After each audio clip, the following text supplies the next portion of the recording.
এটা কোন জায়গার দেখি ওই কাগজটা দেখি। এই দেখেন আমাদের এখান থেকে শেরপুরের মানে এটা কিসের পৌরসভা।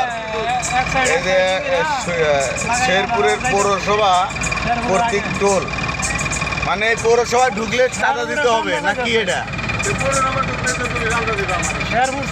আপনি চাঁদা দেবো, এটা কোন হিসেবে? আপনি কি রাস্তার ভাড়া দিতে হবে আপনার? তাহলে আপনি কি সরকারি লোক? আপনি পৌরসভার কোনো পোস্টে আছেন? পৌরসভার কোনো না মেয়র, আপনার কাগজ দেখান, আপনার কার্ড দেখান। এই কাকা আপনার কার্ড দেখান।